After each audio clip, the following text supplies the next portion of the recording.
dia mbola faly miaraba antsika rehetra indray tratrizao fotoana manokana izao izay iarahantsika mandinika ny tenin'Andriamanitra ary indrindra mifampahery amin'ny alalan'izany teny izany. Ka mialohan'ny andraisantsika ny tenin'Andriamanitra sy andiniantsika izany dia andeha isika hiaraka hivavaka isika tompoko.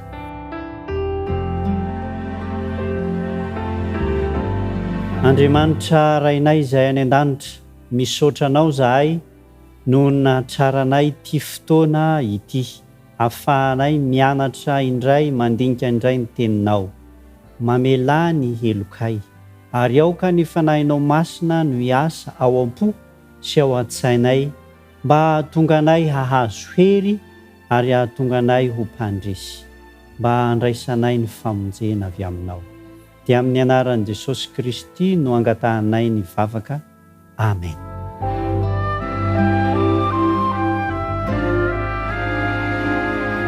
Araka ny efa hitantsika omaly dia ny fomba nanavotana ny zanak'Israely avy tany Egypta. Ka omaly isika dia nijery sy nihaino ny fomba niantsoana any Mosesy. Ary hitantsika tamin'izany fa tena no teny ampelantanan'i Mosesy nampiasain'Andriamanitra nanirahana azy hanafaka ny zanak'Israely. Tapa-kevitra ny Mosesy ary nandeha niaraka tamin'ireo vady aman-janany ka dia lasa fitaovana teo ampelantanan'Andriamanitra ary lasa an'Andriamanitra mihitsy ilay tenin'i Mosesy. Androany isika dia hijery toe-javatra anankiray teny an-dalana ho any Egypta. Rehefa nandeha izy mianakavy teny an-dalana dia nisy toe-javatra nitranga. Raha ny hitantsika ao amin'ny soratra masina dia nandresy lahatra ny Mosesy Andriamanitra ary nanao ny fomba rehetra andresena lahatra ny Mosesy tamin'ny alalan'ny famantarana maro samihafa. Dia nanaiky Mosesy ny farany ary vonona niaraka tamin'ireo vady aman-janany teny an-dalana nefa. Dia nisy toe-javatra nahagaga ary misy toe-javatra somary mahasadaikatra sy mampatahotra. Andeha hovakitsika ao amin'ny Exodosy 4 ka ny 4:20. Exodosy 4 ka ny 4:20 no ahitantsika izany zavatra niseho teny an-dalana izany. Vakitsika amin'ny anaran'i Jesosy sy ny teny. Ary no ny tany an-dalana tao amin'ny fandrimba iny izy dia nitsena azy Jehova ka nitady hamono azy. No ny teny an-dalana dia nitsena azy Jehova ka nitady hamono azy. Somary mahagaga ny toe-javatra satria ilay Andriamanitra nampirisika, ilay Andriamanitra nampanantena fandresena ny Mosesy, ilay Andriamanitra nilaza fa mahay zavatra rehetra no nitsena ny Mosesy teny an-dalana ary saika haninona azy, saika hamono azy. Fa inona ny zavatra niseho ary inona ny zavatra nitranga no dia efa afaka mifampiresaka tsara tamin'ny Mosesy izy kanefa no ny teny an-dalana dia niseho izany toe-javatra izany. Jerentsika ao amin'ny 5:20 no ahafahantsika mahafantatra fa misy antony nahatonga ny Jehova saika hamono an'i Mosesy. Eo amin'ny 5:20. Dia naka fiaratra Zipora ka namora ny zanany. Dia naka fiaratra vato Zipora ka namora ny zanany. Ary izay nesoriny dia natsipiny teo anilan'ny tongony ka hoy izy, efa vady azoko amin'ny fandatsahan-dra ianao. Eto izany dia rehefa nitady ho faty Mosesy dia nisy fihetsika avy hatrany nataony vadiny. Izany fihetsika izany dia manambara fa nisy zavatra tsy nilamina tao ary fantatry ity vehivavy ity fa io ny fanafodiny ka tonga dia nataony. Inona ny zavatra nataony? Naka vato fiaratra izy dia tonga dia nifirainy ny zanany lahy, zanak'i Mosesy zany.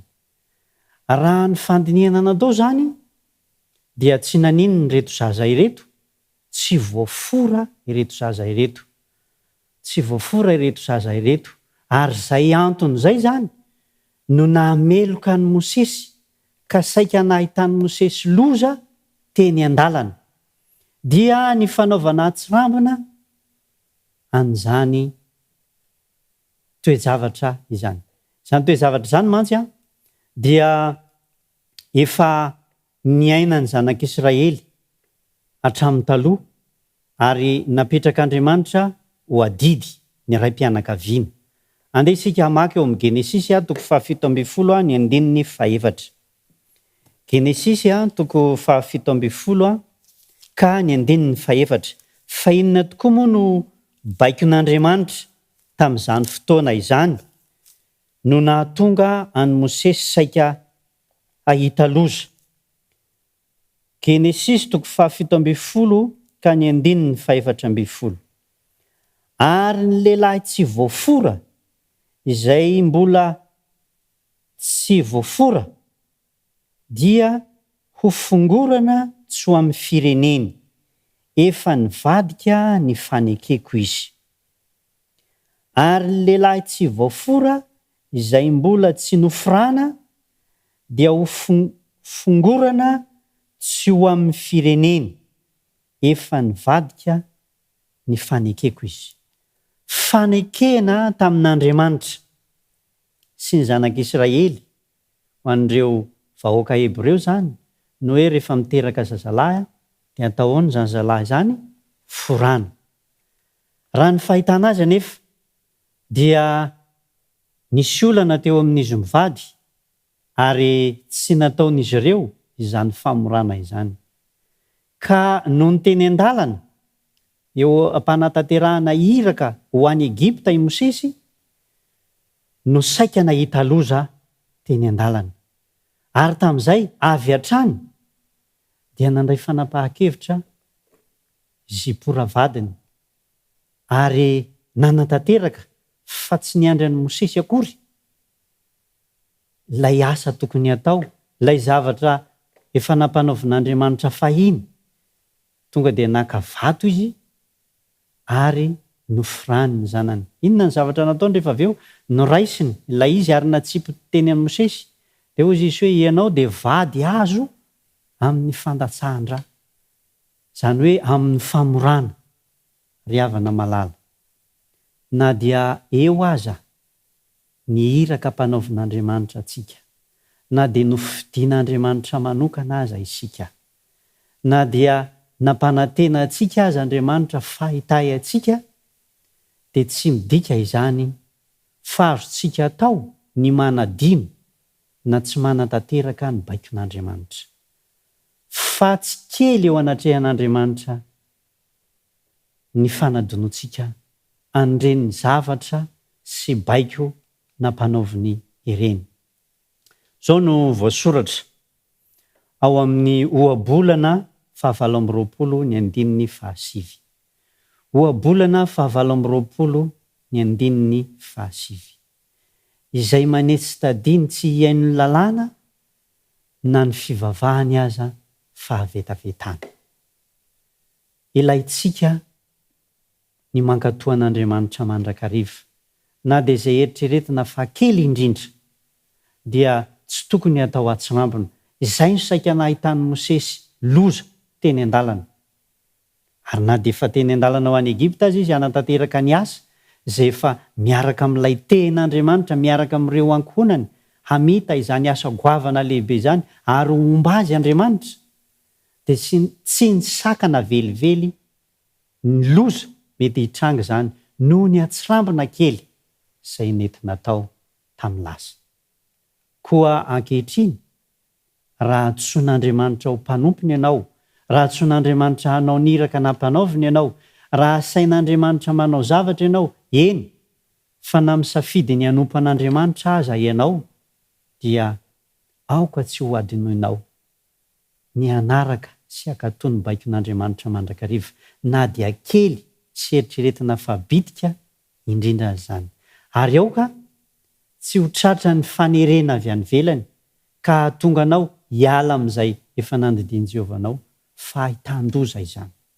tahaka ny nahitany Mosesy, loza teny an-dalana, soa ihany fa nanapa-kevitra i Zipora ka nibebaka ary nanatanteraka avy hatrany izay tokony atao. Hitantsika ao amin'ny ohabolana 7 ohabolana 7 ka ny andininy 17 dia mampanantena kosa Andriamanitra fa na nisy aza izany fanadinoana zany tamin'ny lasa, rehefa tanterahinao kosa izany ankehitriny dia vonin'Andriamanitra ny hampandresy anao ary hitahy anao amin'ny lalana izay zoranao.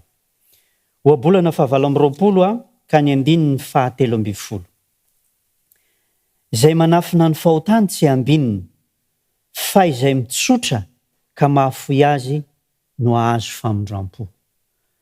Ny zavatra nitranga ry havana rehefa notanterahan'i Zipora ny toe-javatra ao amin'ny Exodosy 4:4-20, rehefa notanterahan'i Zipora ny famorana dia niala avy hatrany ny loza izay nandindona ny Mosesy. Izao no voasoratra, dia niala taminy izy ary hoy raha vehivavy, Jehova zany niala taminy, izany hoe ilay saika nahitany loza teo, dia hoy raha vehivavy, vady azo tamin'ny fandasahan-dray ianao noho ny fora. Izany hoe tsy tena sitrapo ny Zipora no anatanteraka izany, fa noho ny tahotra sy noho ny famonjena ny ain'ny Mosesy vadiny, dia voatery tsy maintsy nanatanteraka izany izy mba hahazoany ny famonjena. Ilayntsika no mankatoa an'Andriamanitra, na kely na lehibe, na manahoana ny fitahian'Andriamanitra itsika, dia ilayntsika mandrakariva ny mankatoa, ny didy sy ny baikon'Andriamanitra mba tsy hahatatsika loza amin'ny lalana sy ny fiainana izay hatrehantsika. Mampanantena kosa nefa Andriamanitra fa raha miala amin'izany isika dia sady hambinina isika no ahazo ny fitahiany mandrakariva. Tompo anie hitahy antsika rehetra ka dia olona ho ambinina ary ho tahian'Andriamanitra ahita fahombiazana, tsy ho tradoza amin'izay lalaka lentsika isika, amin'izay programa sy asa na iraka mpanaovina antsika, fa homba antsika mandrakariva Andriamanitra. Tahianao any amin'ny Tompo. Amen.